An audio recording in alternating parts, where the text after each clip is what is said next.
একটি বাঁশের 1/4 অংশ কাদায়, 3/5 অংশ পানিতে এবং অবশেষে 3 মিটার পানির উপরে আছে। বাঁশটির দৈর্ঘ্য কত?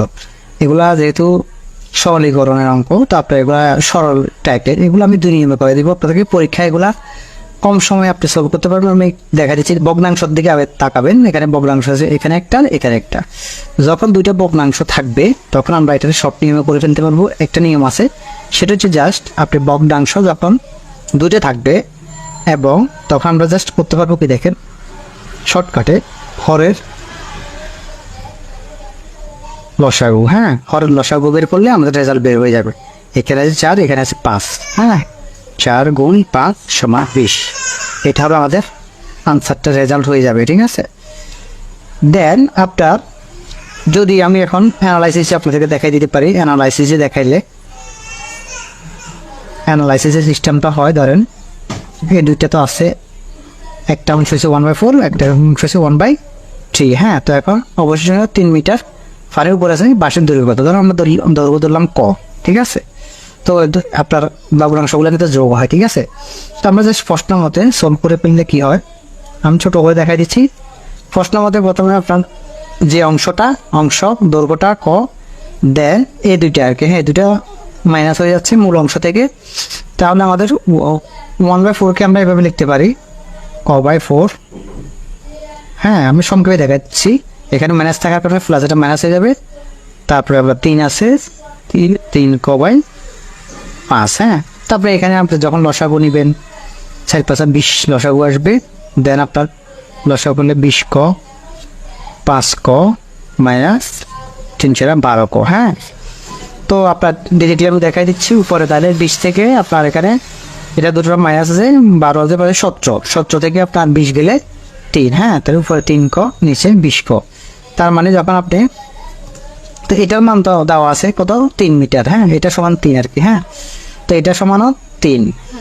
তো জাস্ট আপনি এদিক সেদিক করলে 3×20 = 60, 3 ক সমান 60 আসতেছে আর কি। হ্যাঁ, 3 ক সমান 60, ক সমান আপনার 3 দিয়ে কাটলে 20, এইভাবে রেজাল্ট আসবে। হ্যাঁ, তারপরে এত কিছু লাগতেছে না। আপনি যখন 2টা ভগ্নাংশ দেখবেন আপনি সরাসরি 9টার লসাগু বের করে দিলে হয়ে যাবে।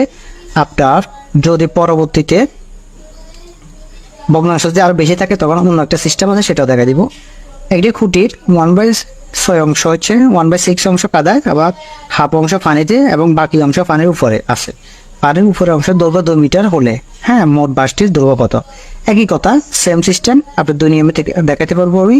জাস্ট আমি শর্টটা দেখা দিচ্ছি, আপনি এই নিয়মে করে ফেলতে পারবেন। হ্যাঁ, শর্টকাটে কীভাবে করবেন, জাস্ট আপনি লসাগু করবেন, হরের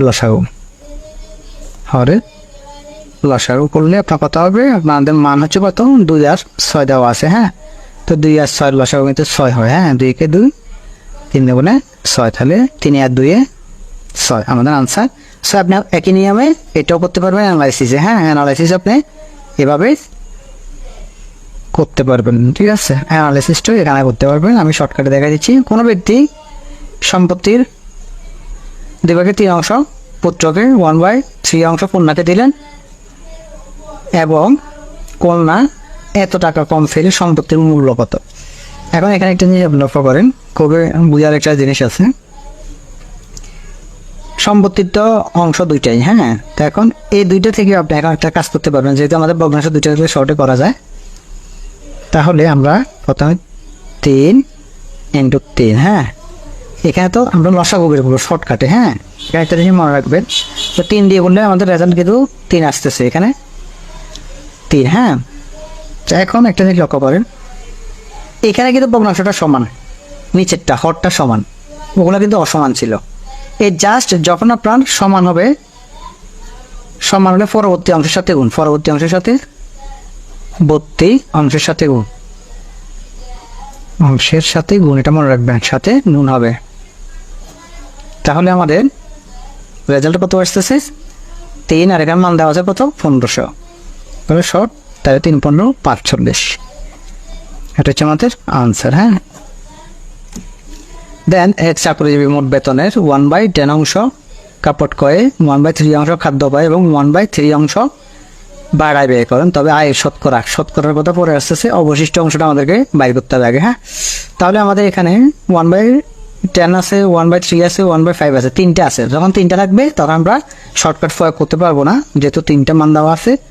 তাহলে আমরা শুরুতে আপনাকে সংক্ষেপে আমি দেখাচ্ছি, ভগ্নাংশগুলোর আগে কাজ করতে হবে।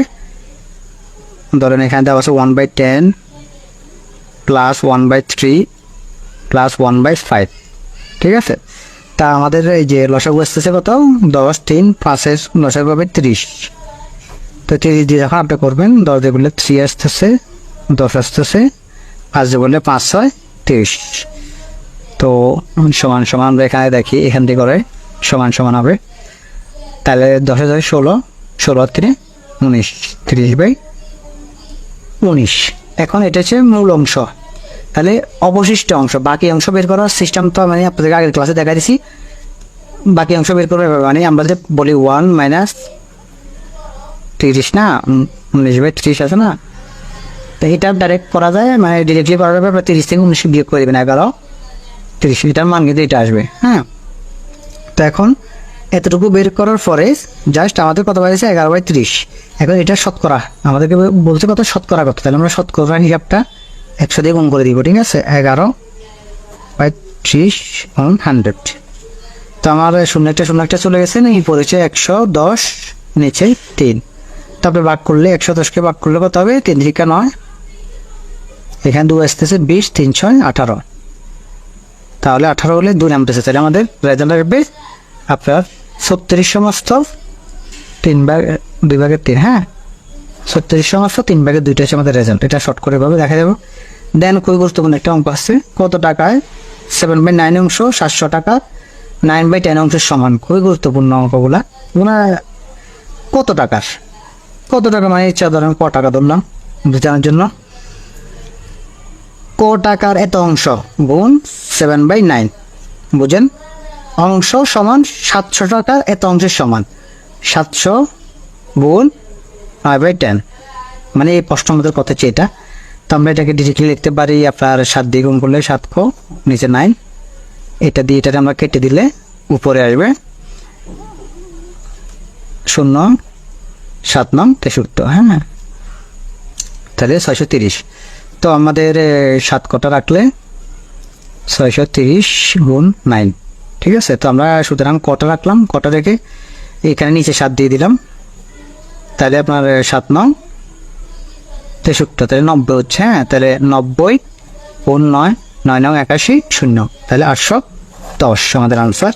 ঠিক আছে, এই অ্যাঙ্গেল থেকে আপনাকে এই অঙ্কটা দেওয়া হচ্ছে কত টাকায় 3/5 অংশ 90 টাকার 5/6 অংশের সমান। হ্যাঁ, 40তম বিশেষ 131টা পর্যন্ত কমন পড়ছে। আমি এখানে 45টার কিন্তু কভার পেজে ছিল না, ওখানে কভার পেজে 127 প্লাস ছিল, কিন্তু হ্যাঁ এটা কভার পেজে আছে সবগুলোতে।